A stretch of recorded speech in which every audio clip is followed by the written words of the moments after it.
ووعدك حق وقولك حق والجنة حق والنار حق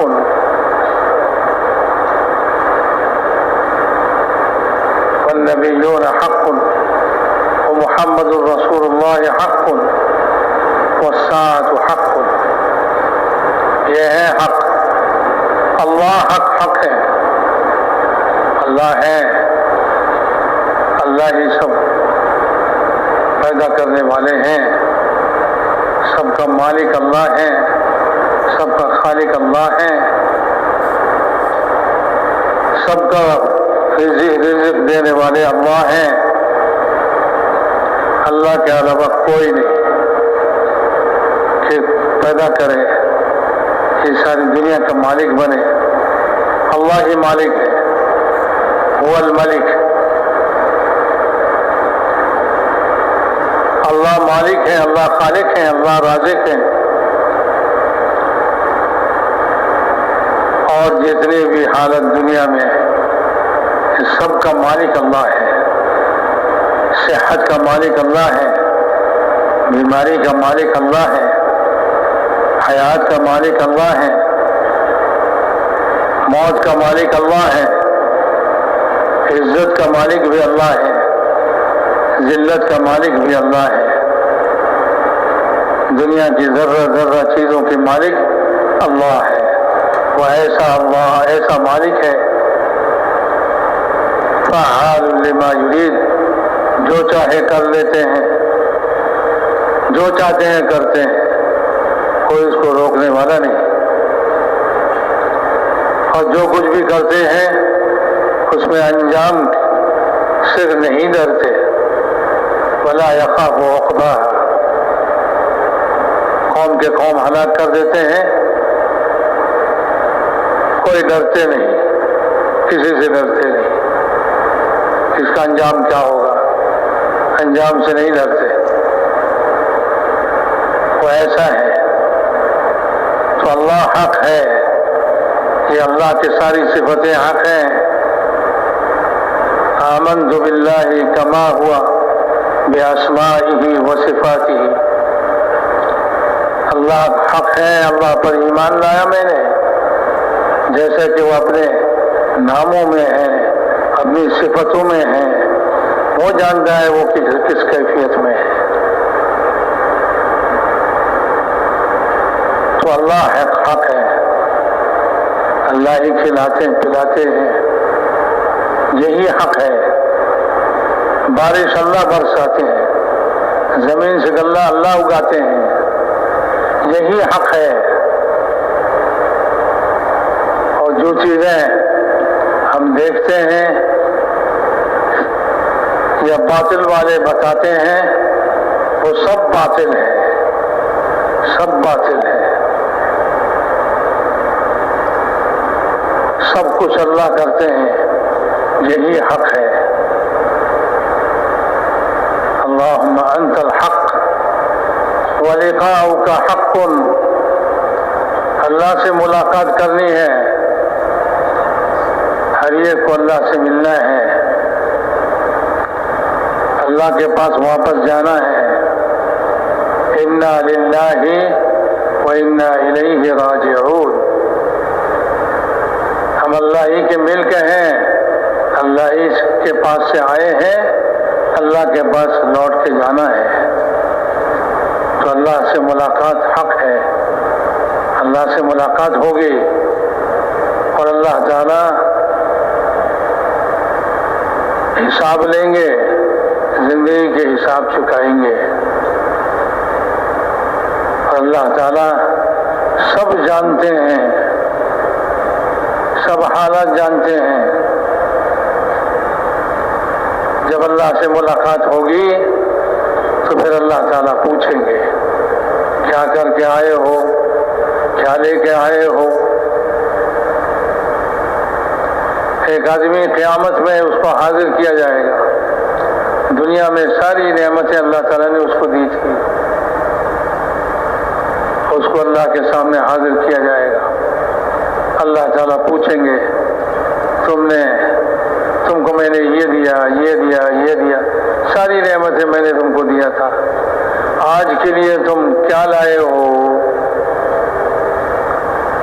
وہ روئے گا، کچھ نہیں لایا۔ باطل کو دل میں جگہ دے کر باطل کے پیچھے بھاگتے رہے، باطل ختم ہو چکا ہے، اب خالی ہاتھ ہے، نہ ملک ہے، نہ مال ہے، نہ زمین ہے، نہ کچھ ہے، کچھ نہیں ہے۔ تو اللہ تعالیٰ کے سامنے خالی ہاتھ،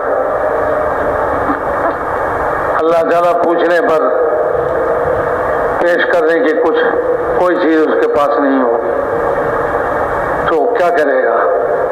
رونے لگے گا، اور روتے روتے اس کے آنسو ختم ہو جائیں گے۔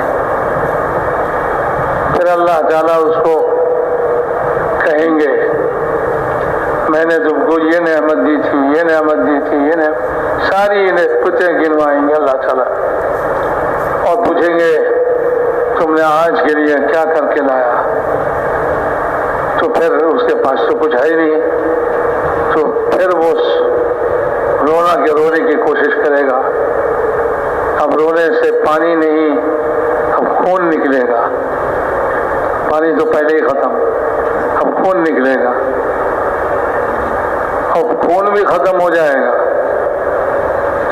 پھر اللہ تعالیٰ فرمائیں گے میں نے تمہیں یہ نعمت دی تھی، یہ نعمت دی تھی، یہ نعمت دی تھی، ساری نعمتیں اللہ تعالیٰ گنوائیں گے، اور پوچھیں گے کہ آج کے لیے تم نے کیا کر کے لایا؟ اس کے پاس کوئی جواب نہیں رونے کے علاوہ، اب تو رونے سے بھی معذور ہو چکا ہے، پانی ختم، خون بھی ختم، اب زور سے وہ رونے کی کوشش کرے گا تو اس کی آنکھیں نکل کے اس کے رخسار پر آ جائے گا۔ اس کی آنکھیں کتنی بڑی ہوں گی؟ 4 کلومیٹر لمبا اور 4 کلومیٹر چوڑا اس کی آنکھ ہوگی، وہ آنکھ اس کے رخسار پر گریں گے، اور پھر وہ یہ عرض کرے گا کہ اللہ اگر مجھے جہنم میں دینا ہے تو آپ مجھے جہنم میں بھیج دیجئے، آپ کے سامنے ٹھہرنے کی میری ہمت نہیں، میری طاقت نہیں، تو اس کو جہنم میں پھینک دیا جائے گا۔ تو اللہ تعالیٰ سے یہ ملاقات ہوگی سب کی، مرتے ہی اللہ کے پاس پہنچیں گے۔ جو باطل لے کر مرے ہیں ان کے لیے آسمان کے دروازے نہیں کھولا جائے گا، اور جو حق لے کر مرے ہیں ان کے لیے آسمان کے دروازے کھولے جائیں گے، اور ان کو اللہ کے سامنے کھڑا کیا جائے گا، اللہ کے سامنے وہ سجدے میں گرے گا۔ اللہ تعالیٰ فرمائیں گے میرے اس بندے کو نیک لوگوں میں شامل کر دو، قیامت تک وہ انہی میں رہیں گے۔ میرے محترم دوستو، یہ ہے اللہ تعالیٰ سے ملاقات، یہ ملاقات حق ہے، اس میں کوئی شبہ نہیں، اللہ سے ملاقات ہوگی، ہر ایک کی ہوگی، ہر ایک کی ملاقات ہوگی، جو حق لے کر جیے اس کی بھی ملاقات ہوگی، جو حق باطل لے کر جیے اس کی بھی ملاقات ہوگی۔ اللہ تعالیٰ اس کو اپنے دربار میں نہیں پہنچائیں گے، آسمان تک پہنچنے کے بعد اللہ کا حکم ہوگا کہ اس کو زمین میں پھینک دو، اس کے لیے آسمان میں جگہ نہیں، اور اس کو باطل لوگوں میں شامل کر دو، قیامت تک وہ باطل لوگوں میں رہیں گے۔ میرے محترم دوستو بزرگوں، یہ ہے اللہم انت الحق ولقاؤک حق ووعدک حق، اللہ کے سارے وعدے حق ہیں، سارے وعدے حق ہیں۔ باطل والوں کے لیے جو وعدے کیے ہیں وہ بھی حق ہیں، حق والوں کے لیے جو وعدے کیے ہیں وہ بھی حق ہیں۔ اللہ کا وعدہ پورا ہو کر رہے گا۔ ان اللہ لا یخلف المیعاد، اللہ تعالیٰ کسی سے کوئی وعدہ خلافی نہیں کرتے۔ وقولک حق، اللہ نے جو کچھ بتایا اللہ کا کلام ہے، یہ سب کچھ حق ہے، اللہ کا کلام حق ہے، اللہ کا قول حق ہے، اس میں کوئی شبہ نہیں۔ والجنت حق والنار حق، جنت بھی حق ہے۔ جنت اللہ تعالیٰ نے بنا رکھے ہیں، یہ نہیں کہ جب جنتی جنت میں جانے کا وقت ہوگا پھر بنائیں گے، نہیں، جنت بنی ہوئی ہے، جہنم بھی اللہ تیار کر کے رکھے ہیں۔ والجنت حق والنار حق والنبیون حق، آدم علیہ السلام سے لے کر حضور اکرم صلی اللہ علیہ وسلم تک جتنے نبی آئے ہیں سب حق ہیں، حق لے کر آئے ہیں، سب نے حق لے کر آیا اور سب نے حق کی محنت کی۔ والنبیون حق ومحمد الرسول اللہ حق، یہ آخری نبی تمام نبیوں میں سب سے آخر میں آئے ہیں، ہمارے نبی جناب محمد الرسول اللہ صلی اللہ علیہ وسلم، وہ بھی حق ہیں اور حق لے کر آئے ہیں۔ وہ اللہ کے رسول حق ہیں، برحق ہیں، اس میں کوئی شبہ نہیں۔ اللہ نے ان کو بھیجا ہے قیامت تک آنے والے انسانوں کے لیے، اللہ نے ان پر حق اتارا ہے، وہ حق قیامت تک انسانوں تک پھیلانے کے لیے محمد الرسول اللہ صلی اللہ علیہ وسلم تشریف لائے۔ والساعۃ حق، ہمارے نبی کے بعد اور کوئی نبی نہیں، قیامت قائم ہو جائیں گے، ہمارے نبی کے بعد قیامت ہوگی، ساری دنیا توڑ پھوڑ کے اللہ ختم کر دیں گے اور پھر نئے سرے سے پیدا کریں گے اور قبروں سے لوگوں کو زندہ کر کے اٹھائیں گے اور سب کو میدان حشر میں جمع کریں گے۔ والساعۃ حق، یہ قیامت ہے، اس دن سارے لوگ آدم علیہ السلام سے لے کر دنیا کے آخر تک سارے انسان اس میدان میں اکٹھے جمع ہوں گے، اس میں کوئی شبہ نہیں، اس دن سب جمع ہوں گے اور وہ دن ایک دن 50,000 برس کے برابر ہوگا، دنیا کے 50,000 برس کے برابر۔ لوگ اس میدان میں 50,000 برس تک کھڑے رہیں گے، کھڑے رہیں گے، سورج بہت قریب ہوگا، 1 میل، اس کا معنی یا تو 1 میل ہے یا میل کے معنی سرمہ دانی کی سلائی ہے، یا تو 1 سلائی کے برابر اوپر یا 1 میل اوپر۔ اب کتنے دور ہے سورج؟ اس کی گرمی سے تکلیف ہو رہی ہے، جوڑ میں سب آئے ہیں، سب کو گرمی لگ رہی ہے، گرمی ہو رہی ہے، پسینے نکل رہے ہیں، سب سایہ تلاش کر رہے ہیں، اور جب قریب ہوگا تو پھر کیا حال ہوگا؟ یہ حق ہے،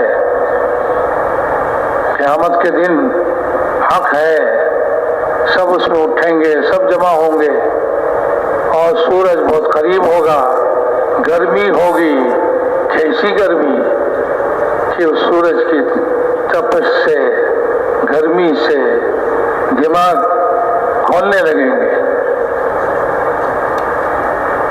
اور لوگ پسینے میں اپنے پسینے میں خود ڈوبتے رہیں گے.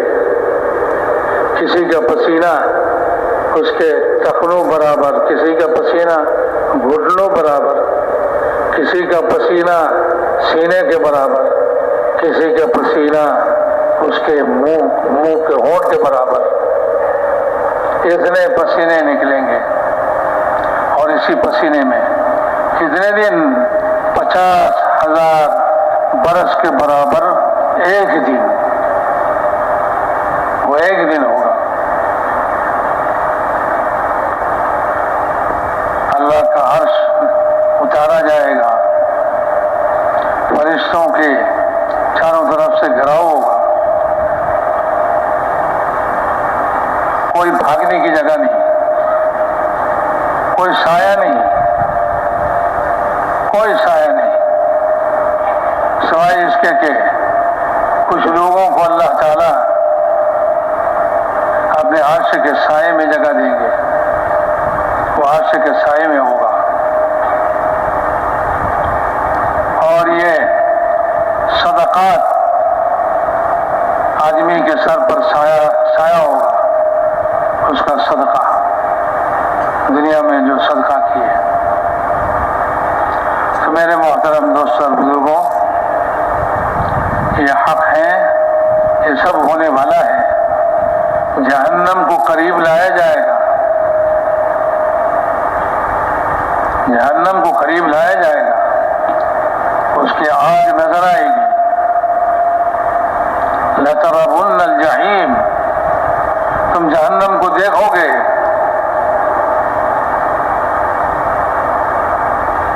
اپنی آنکھوں سے دیکھو گے. کاش کہ تم دنیا میں حق کو قبول کر لیتے کہ یہ جہنم ہے، جہنم بھی حق ہے، اس کو مان لیتے کہ جہنم حق ہے، اور اس کے حساب سے تم دنیا میں زندگی گزارتے، تو پھر تمہیں جہنم تمہاری نظروں سے غائب ہوتی. تمہیں جہنم نہیں دکھلاتے اللہ تعالیٰ.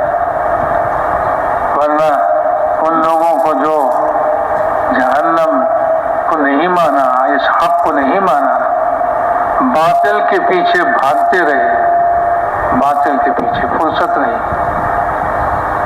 باطل اس کو ایسا مشغول کر دیا کہ اس کو حق سننے کی بھی فرصت نہیں، سوچنے کی بھی فرصت نہیں، حق بات بولنے کی بھی فرصت نہیں اس کو. تو میرے محترم دوستو، یہ جو تبلیغ کی محنت ہے، جس میں ہم 4 مہینے 7 مہینے سال لگا رہے ہیں، لگا چکے ہیں، ارادہ ہے لگانے کی، یہ ساری محنت جو ہے اس بات کے لیے ہے کہ حق دل میں اتر جائے. اللہ دل میں اتر جائے، دل میں اللہ اتر جائے، یہ حق اتر جائے، اور پھر دل سے باطل نکل جائے. قاعدہ یہ ہے کہ جب حق کسی جگہ میں اپنی جگہ کر لیتا ہے، وہاں سے باطل ختم ہو جاتا ہے. جاء الحق وزهق الباطل، جب حق آیا باطل مٹ گیا. اب یہ ہے کہ حق والے محنت کر کے اپنے اندر حق کو داخل کر لے. اگر یہ محنت نہیں ہے، اس کے لیے محنت نہیں ہے، تو باطل اس کے دل کے اندر جگہ کر لے گی، باطل اس کے دل کے اندر جگہ کر لے گا، اور وہ اس کی سوچ باطل ہے، پھر اس کا دیکھنا باطل ہے، اس کا بولنا بھی باطل ہے، سب کچھ اس کا باطل ہے، اور اس کا چلنا کے بھی باطل کے راستوں پر ہوگا. جو آدمی باطل کو سوچے، مال دل کے اندر گھس گیا، مال باطل ہے۔ اب اس مال کے لیے اس کے دماغ سوچتا ہے، اس کی آنکھ دیکھتی ہے، اس کا کان سنتے ہیں، منہ بولتے ہیں، سب کچھ اس کے ہاتھ پیر کی حرکت جو ہے، یہ سب جو ہے اسی باطل کے لیے ہے، مال کے لیے ہے۔ مال دل کے اندر اتر گیا ہے، مال چاہیے، چلو اس کے لیے کیا کرنا ہے؟ مال حاصل کرنے کے لیے تجارت کرو، ملازمت کرو، مال حاصل کرنے کے لیے جو کچھ بھی کرنا پڑے کرو۔ حلال نہیں جانتے، حرام نہیں جانتے، صرف مال جانتے ہیں۔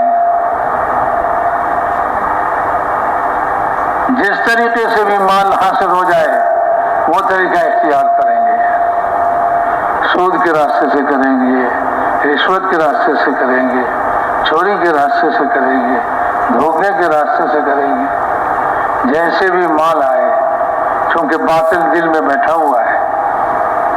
اس کے لیے کسی کو قتل کرنا ہے، قتل کر دو، مال لے لو، تو یہ مال باطل ہے، باطل کام کراتے ہیں۔ چور ہے نا، یہ چور چوری کرتے ہیں، کہتے ہیں میرا کیا قصور ہے؟ اس کے دل میں بھی مال ہے، باطل اس کے دل میں بھی ہے، وہ اس مال کے لیے چوری کا پیشہ لیا ہے۔ میرا کیا قصور ہے؟ تم نے تو رشوت سے مال لیا، تم نے تو سود سے مال لیا، اور میں نے چوری سے مال لی، برابر ہے، مجھے کیوں قصوروار ٹھہراتے ہو؟ تم نے ایک طریقے سے مال حاصل کیا، میں نے بھی ایک طریقے سے مال حاصل کیا۔ تم نے سود کھا کر، تم نے جو ہے رشوت لے کر اور حرام طریقے سے دھوکہ، ہر قسم کے طریقے سے تم نے مال جمع کیا، اور میں نے سوچا کہ اتنا کام تو ہم سے نہیں ہوگا، میں بھی ایک راستہ اختیار کرتا ہوں، چوری کا راستہ۔ چوری بھی ایک فن ہے، چور جو چوری کرتے نا وہ اس کو یہ فن آتا ہے۔ آپ چوری کرنے جائیں گے تو پکڑے جائیں گے، لیکن جو کو چور پکڑا نہیں جاتا، وہ ایسے قاعدے سے چوری کر کے بھاگتا ہے، مال لے کے چلا جاتا ہے۔ اس کے سالوں کی کمائی اس کے 1 گھنٹے کی کمائی، سالوں کی کمائی جمع کر کے رکھا اور چور نے 1 گھنٹے میں لے لیا سب۔ یہ ہے، سب کے دل میں باطل گھسا ہوا ہے، چور کے دل میں بھی، ڈکیت کے دل میں بھی، اور یہ تاجر کے دل میں بھی، اور ملازم کے دل میں بھی، اور جتنے حکومت والے ہیں ان کے دل میں بھی، سارے لوگوں کے دلوں میں یہ باطل گھسا ہوا ہے، ملک اندر گھسا ہوا ہے۔ تو یہ باطل دل سے کیسے مٹے، کیسے نکلے؟ پٹائی سے نہیں نکلتی، پٹائی سے نہیں نکلتا۔ یہ چور اس کو جتنے بھی مارے وہ اور اس فن میں پکا ہو جاتا ہے، پکا ہو جاتا ہے، تو مار کر اس کو توبہ نہیں کرا سکتے کہ بھائی چوری نہیں کریں گے، نہیں، اس کے دل کے اندر باطل گھسا ہوا ہے، اس باطل، وہ باطل اس کو اس راستے پر چلاتا ہے۔ اسی طرح ساری دنیا کے باطل جب دلوں میں گھس جاتے ہیں تو اس کو مار کر نہیں نکال سکتے، اور اس کو کسی طریقے سے نہیں نکال سکتے۔ ایک طریقہ ہے، وہ یہ ہے کہ حق کی محنت چالو ہو جائے اور حق دلوں میں گھس جائے۔ جب حق دلوں میں جگہ کر لیتے ہیں تو پھر باطل خود بہت نکل جاتا ہے، اور حق کی محنت جب ہوتی ہے تو پھر اللہ تعالیٰ فرماتے ہیں بل نقذف بالحق علی الباطل فیدمغه فاذا هو زاهق، کہ میں اس وقت حق کو باطل کے سر پہ مارتا ہوں اور اس کا بھیجا نکال دیتا ہوں، پھر وہ ختم ہو جاتا ہے۔ یہ طریقہ ہے، اللہ تعالیٰ اس باطل کو ختم فرماتے ہیں، لیکن اس کے لیے شرط یہ ہے کہ حق والے اس کے لیے حرکت کرے، اس کے لیے محنت کرے، جان مال کی قربانی دے۔ رسول پاک صلی اللہ علیہ وسلم جب دنیا میں تشریف لائے، ساری دنیا میں باطل چھایا ہوا تھا، ساری دنیا باطل کے نیچے تھا۔ اب اللہ کے رسول نے محنت شروع کی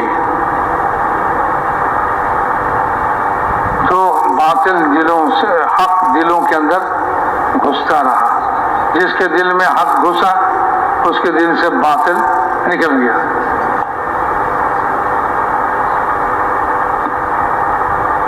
حضرت عمر کے دل میں باطل ہے، تلوار لے کر چلے کہ بھئی اس آدمی کو ختم کرنا ہے۔ راستے میں بہنوئی کے گھر پہنچے، وہاں مار دھکڑ ہوا، پھر وہاں دل کے اندر حق گھس گیا، پھر کہنے لگے مجھے محمد صلی اللہ علیہ وسلم کے پاس لے چلو۔ حضور کی خدمت میں حاضر ہوئے اور کلمہ پڑھ لیا، حق کو مان لیا، حق کا اقرار کر لیا، تو پھر باطل دل سے بالکل نکل گیا۔ اب کلمہ پڑھتے ہی کہنے لگے یا رسول اللہ آپ یہاں کیوں چھپے ہوئے ہیں؟ چلیے بیت اللہ میں علانیہ نماز پڑھیں گے سب کے سامنے، ان باطل والوں کی کیا طاقت ہے ہمارا کچھ کرے۔ رسول اللہ صلی اللہ علیہ وسلم فرمانے لگے ہم تھوڑے ہیں، کوئی پرواہ نہیں، چلیے میں آپ کو لے کے جاتا ہوں اور پھر آپ کو یہاں میں پہنچا دوں گا۔ کوئی کچھ کہنے کی ہمت نہیں، کسی کو کچھ کہنے کی ہمت نہیں ہوگی۔ رسول اللہ صلی اللہ علیہ وسلم نکلے، صحابہ کرام نکلے اور بیت اللہ میں نماز پڑھی، حضرت عمر ساتھ رہے اور کسی کی ہمت نہ ہوئی، اہل باطل والے کسی کو ہمت نہ ہوئی کہ ان اہل حق کو کچھ کہے۔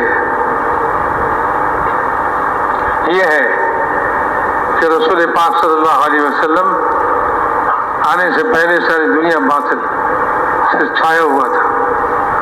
بیت اللہ ابراہیم علیہ السلام جنہوں نے حق پر یہ بیت اللہ بنایا تھا، توحید کی بنیاد پر، اس میں سارے بت داخل کر دیے اور چاروں طرف بت لگا دیے، جن کو پوچھتے تھے یہ لوگ کہ باطل ہے، باطل سے بھر دیے، چاروں طرف باطل کے نقشے قائم کر دیے۔ رسول پاک صلی اللہ علیہ وسلم کے زمانے میں یہ عرب کے لوگ کہتے تھے ہم ملت ابراہیمی پر ہیں، ابراہیم علیہ السلام کی ملت پر، ان کے دین پر ہیں، یہ کہتے تھے۔ اس لیے وہ حج بھی کرتے تھے، کہ ابراہیم علیہ السلام کے دین میں حج ہے، حج بھی کرتے تھے، اور ابراہیم علیہ السلام کی حج کا جو طریقہ تھا اس کو باطل نے بگاڑ دیا۔ حج تو نام رکھا لیکن اس کا طریقہ باطل نے بگاڑ دیا۔ کرو تم حج کرو لیکن ہمارے طریقے سے کرو۔ جیسے آج کل کہتے حج کرو مسلمانوں، ہم تمہیں نہیں روکتے، لیکن ہمارے جہاز میں چڑھ کے کرو اور ہمارے طریقے سے کرو، پاسپورٹ بناؤ، ویزے لگاؤ اور کیا کچھ کرو، یہ سب کچھ ہمارے طریقے سے کرو گے۔ بینکوں میں پیسے رکھو، ہمارے طریقے سے حج کرو۔ تمہیں قربانی کرنا ہے تو ہمارے بینکوں میں قربانی کے پیسے جمع کرو اور پھر تمہاری قربانی ہوگی۔ تو حج بھی ہمارے طریقے سے، باطل طریقے سے۔ جب باطل دلوں میں گھس جاتا ہے، اب باطل کا غلبہ ہوتا ہے اور حق جو ہے کمزور ہو جاتے ہیں، مغلوب ہو جاتے ہیں، تو پھر یہ حال ہوتا ہے۔ تم اسلام پر چلو، تم دین پر چلو، تم نماز پڑھو، ہم کو نہیں روکتے، لیکن مسجد ہمارے پیسے سے بناؤ، ہم تمہیں پیسے دیں گے، ہمارے پیسے سے مسجد بناؤ، تو یہ ہوگا۔ یہ مسجد ہے، اللہ کا گھر ہے، اس کو پاک پیسے سے اس کو بنانا ہے۔ ارے مکے کے کفار نے بھی بیت اللہ کی تعمیر کی تو انہوں نے حلال پیسے سے تعمیر کی، اور جتنا حصہ حلال پیسے نہیں رہے، حلال پیسے سے نہیں بنا سکے، اس نے خود چھوڑ دیا، نہیں بنایا کہ حرام پیسے سے ہم نہیں بنائیں گے۔ تو میرے محترم دوستوں بزرگوں، تو وہ حج کرتے تھے ملت ابراہیمی، ہم ابراہیم علیہ السلام کے دین پر ہیں، ہم حج کریں گے۔ اب جو ہے شیطان جو باطل لے کر آسمان سے اترا ہے، اس نے بھی تدبیر کی، اس نے عربوں کو سمجھایا، ارے تمہارے مال تو سودی مال ہے، یہ حرام مال ہے، اور اس سے احرام کے کپڑے پہن کر، حرام مال کے احرام کے کپڑے، اور اس سے بیت اللہ کا طواف، تمہارا طواف تو قبول نہیں ہوگا، تو کیا کریں؟ تو اس کو تدبیر سجائی کہ یہ مکے والوں کے مال حلال ہیں، قریش، ان سے احرام کے کپڑے لیا کرو اور اسے پہن کر طواف کرو۔ اب قریش والوں کو سمجھایا، ارے تمہارا نام ہوگا، تم سردار ہو، تم جو ہو وہ ہو، بس تم ان لوگوں کو کپڑے دو تاکہ یہ طواف کریں۔ اب کپڑے تو اتنے ہیں نہیں کہ سب کو دے سکیں، کچھ لوگ جن کو کپڑا نہیں ملا وہ کیا کریں؟ تو ان کو سمجھایا کہ بھائی حرام کپڑے میں طواف کرنے سے بہتر یہ ہے کہ ننگے ہو کر طواف کرو۔ تو ننگا ہو کر طواف کرنا شروع ہوا، مرد بھی عورت بھی، جن کے پاس وہ حلال کپڑا نہیں ہے وہ طواف ننگے ہو کر کر رہے ہیں۔ یہ دین کو بگاڑ دیا، حج کو بگاڑا اس طرح، اور بگاڑتے بگاڑتے اتنا ہوا کہ اب رات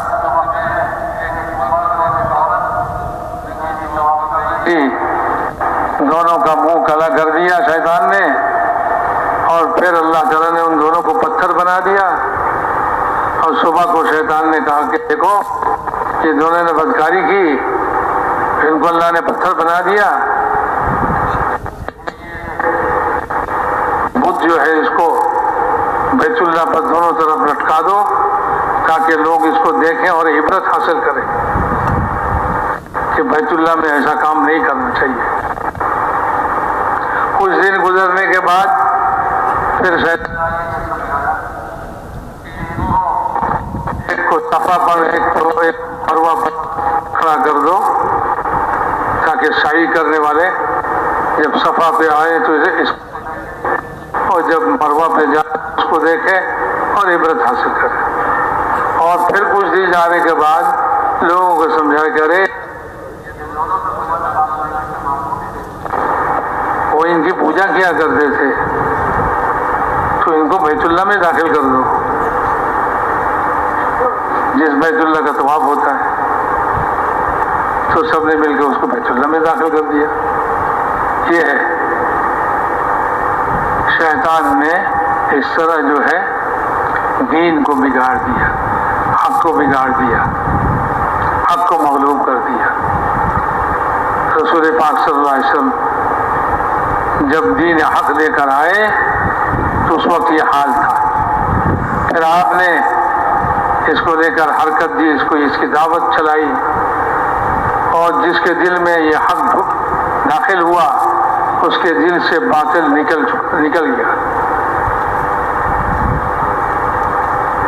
اس کے دل سے باطل نکل گیا۔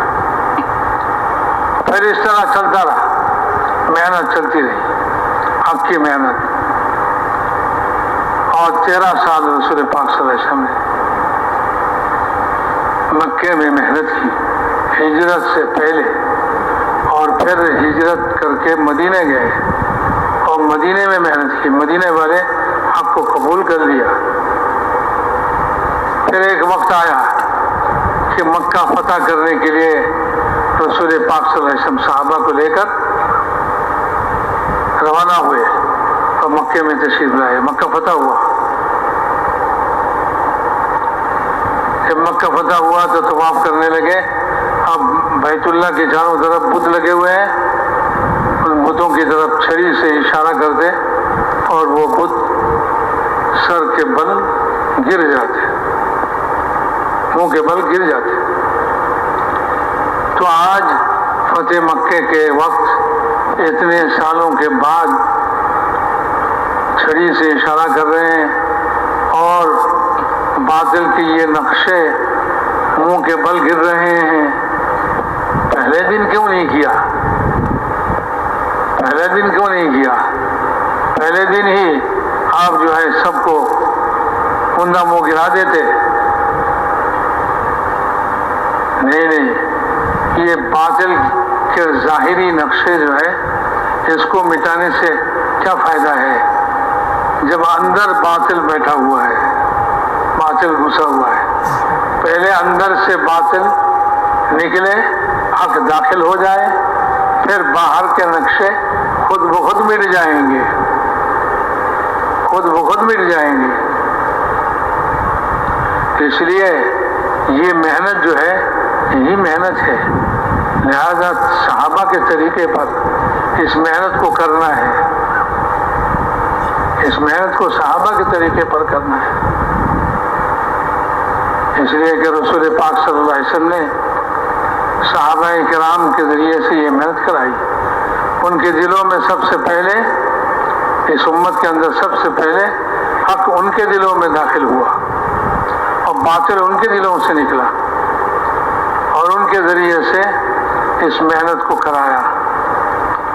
اور اس محنت میں وہ اپنے اصل وقت کو اس محنت میں لگاتے تھے۔ ہم جو ابھی محنت کر رہے ہیں ہم تو اپنا فارغ وقت لگا رہے ہیں بھائی، دنیا کے کام کاج، گھریلو کام، تجارت، ملازمت، زمیندارہ، یہ ساری کام، اس سے جو فارغ وقت ہوگا بچے گا وہ تبلیغ میں لگا دیں گے، چاہے 7 ماہ ہو، چاہے سال ہو،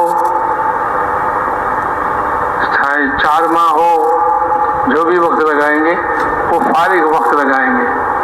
اگر مشغولی کے وقت، ان کاموں میں مشغولی کے وقت کوئی ہماری تشکیل کرے تو ہم کہیں گے بھائی ابھی تو نہیں جا سکتے، ابھی ہم مشغول ہیں، جب اس کام سے فارغ ہو جائیں گے پھر انشاءاللہ 4 مہینے 7 مہینے کے لیے ایک دم سے نکل جائیں گے۔ کیا بھائی ٹھیک ہے نا بھائی؟ ایسا ہی تو ہو رہا ہے۔ تو ایسا نہیں۔ صحابہ کرام کے طریقے کیا تھے؟ صحابہ کرام کے طریقے یہ تھے کہ ہر وقت ہر آن اس کام کو اصل بنا کے اس کے لیے فارغ ہوتے تھے چاہے جو بھی کام گھر کا ہو، تجارت کا ہو، زمین کا ہو، جو بھی کام ہو، جب بھی کوئی تقاضا آئے، جب بھی کوئی تقاضے کے لیے نکلنے کو کہا جائے، فوراً نکل کر کھڑے ہو جاتے تھے۔ اللہ تعالیٰ نے ان کی تربیت فرمائی مختلف موقع پر کہ دنیا کے کام اور مشغولی چھوڑ کر نکلنے کی عادت بناؤ، اسی پر آؤ، پھر ہم حق کو ساری دنیا میں زندہ کریں گے اور ساری دنیا میں ہم باطل کو مٹا دیں گے۔ چنانچہ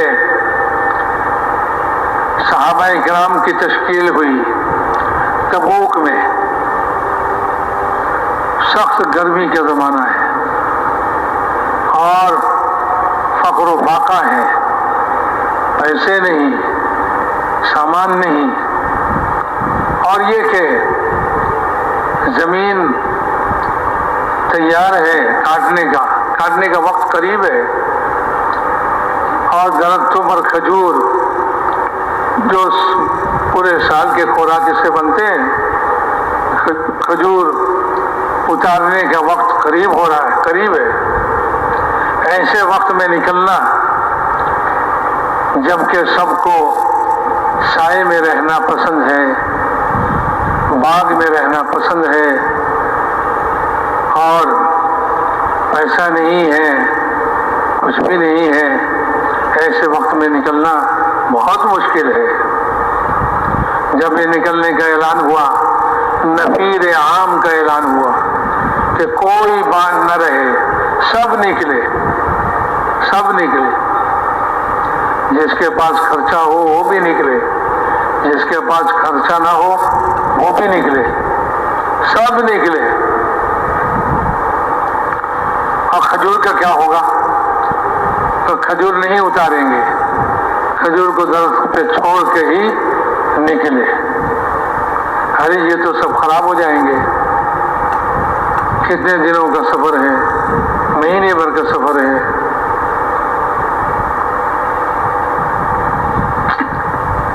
تو اسی طرح چھوڑ کے صحابہ کرام حضور کے ساتھ نکلے، اور اتنی گرمی سے اپنے سر پر سایہ کرنے کا کچھ نہیں، زیادہ سے زیادہ کہتے تھے کہ ہاتھ سے کوئی اپنے سر کو سایہ کر رہا ہے، ہاتھ سے دھوپ سے سایہ کے لیے اپنے سر پر ہاتھ رکھا یا اپنے پیشانی پر ہاتھ رکھا۔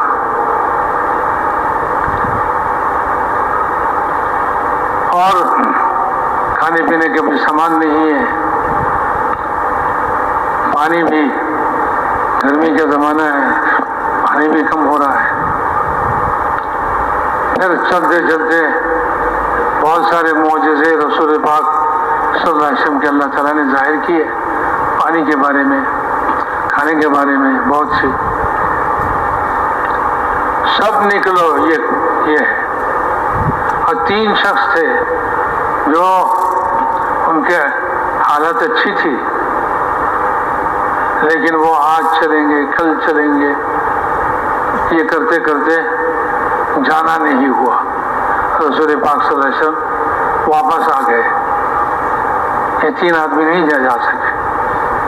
وعلی الثلاثة الذین خلفوا، یہ 3 آدمی ہیں جن کا فیصلہ مؤخر کیا گیا، ان کے بارے میں فیصلہ ہوا اللہ کی طرف سے کہ یہ 3 نفیر عام کی صورت میں، جبکہ سب نکلے، نہیں نکلے، یہ 3 نہیں نکلے، ان کے بارے میں اللہ کا فیصلہ ہوگا۔ بہرحال اس گرمی میں نکلے اور سب چھوڑ کے نکلے، اور کچھ ساتھ نہیں ہے، ایسے حالت میں نکلے، اور پھر دشمن بھی بہت طاقتور دشمن ہے، روم ہے، رومیوں کا مقابلہ کرنا ہے۔ ایسے وقت میں جبکہ کھانا نہیں اور جبکہ پیسے نہیں، ہتھیار بھی نہیں ہے ایسی، سب نکلے۔ جب یہ سب نکلے ادھر سے اللہ تعالیٰ نے باطل کے دلوں میں رعب جاری کر دیا کہ وہ لڑائی کے میدان میں آئے ہی نہیں، ہمت ہی نہیں ہوئی کہ لڑنے کے لیے آئے۔ 1 مہینہ کا سفر کر کے رسول پاک صلی اللہ علیہ وسلم جب وہاں پہنچے، وہاں ٹھہرے رہے، ان کا انتظار کرتے رہے، لیکن وہ نہیں آئے، وہ نہیں آئے۔ اللہ تعالیٰ نے ان کے دلوں میں رعب ڈال دیا، رعب ڈال کر مسلمانوں کی، حق والوں کی مدد فرمائی۔ تو اللہ تعالیٰ کا یہ قانون ہے، یہ طریقہ ہے، اللہ تعالیٰ دشمن کے دلوں میں، باطل کے دلوں میں رعب ڈال دیتے ہیں۔ سنلقی فی قلوبہم الرعب، کہ ہم ان کے دلوں کے اندر رعب ڈالیں گے۔ اے فرشتوں جاؤ حق والوں کی مدد کرو اور باطل والوں کو مارو۔ تو میرے محترم دوستوں بزرگوں، اس طریقے سے صحابہ کرام اپنا اصل وقت جو ہے اس کام کے لیے تیار رکھتے تھے، اور اس کام سے فارغ ہو کر فارغ وقت اپنے گھر کے لیے، اپنے کاروبار کے لیے، اپنی زمین کے لیے، جو کچھ بھی دنیا میں کرنا ہے اس کام سے فارغ ہونے کے بعد کریں گے۔ الٹا ہو گیا معاملہ، ہمارا ہو گیا، ہمارا ان کا الٹا معاملہ ہو گیا۔ لہذا حق کیسے زندہ ہو، حق کو غلبہ کیسے ہو؟ حق کا غلبہ نہیں ہو رہا ہے، اور پھر باطل ہمارے دلوں میں گھس رہا ہے۔ یہ امت حق والے تھے، امت کے دلوں کے اندر باطل گھس رہا ہے، باطل گھسا ہوا ہے، بیٹھا ہوا ہے۔ امت کہتے ہیں کہ اس کام کے لیے ہمیں فرصت نہیں، ابھی وقت نہیں، بھائی یہ تبلیغ والے کر لیں، ہمیں چھوڑ دے۔ نہیں، یہ سب کے کرنے کا ہے، پوری امت کے کرنے کا ہے۔ اس لیے میرے محترم دوستوں بزرگوں، یہ حق جو ہے اپنے اندر اتارنا، پھر اس حق کو لے کر ساری دنیا میں پھرنا ہے، اور اپنا اصل وقت اس کے لیے دینا ہے۔ تیار ہیں آپ لوگ، یا فارغ وقت دیں گے؟ اصل وقت دیں گے۔ جب ہم اصل وقت دیں گے تو پھر باطل دلوں سے نکلے گا، اور ہر جگہ سے باطل کے نقشے مٹیں گے، اور باطل کے دلوں میں اللہ تعالیٰ رعب ڈالیں گے، اور باطل کے سارے مکر اللہ ختم فرمائیں گے، ساری تدبیر اس کا بیکار ہوگا۔ اگر ہم اس کو اصل کام نہ بنائیں، ایسے فرصت کا کام بنائیں، تو پھر باطل ہم پر چڑھیں گے، ہمیں یہ کام کرنے نہیں دیں گے، ہماری راہ میں رکاوٹ ڈالیں گے۔ یہ کیسے ہوا، کیوں ہوا، سوچتے ہی رہ جائیں گے۔ لیکن اصل سوچنے کی بات یہ ہے کہ ہم اس کو جو ہے،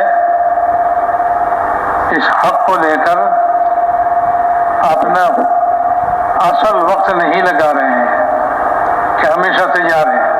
طوبیٰ لعبد آخذ بعنان فرسہ، حضور فرماتے ہیں کہ خوشخبری ہے اس بندے کے لیے جو اپنے گھوڑے کا لگام پکڑ کے تیار ہے، دائیں بولو تو دائیں چلا جائے، بائیں چلے بولو تو بائیں چلا جائے، سامنے بولو سامنے چلا جائے، پیچھے ہٹنے بولو پیچھے آ جائے، جدھر بولو ادھر چلا جائے، اس لیے کہ وہ تیار ہے، وہ تیار ہے۔ تو میرے محترم محترم دوستوں بزرگوں، ہر وقت تیار، گھر میں رہیں تب بھی تیار، جب بھی کوئی تقاضا آئے ہم اس تقاضے کو پورا کرنے کے لیے تیار ہیں۔ ایسا کون کون ہے؟ کھڑے ہو کر ہمت کر کے نام بتائیں۔ خاموشی کے ساتھ، اللہ جزائے خیر دے آپ کو۔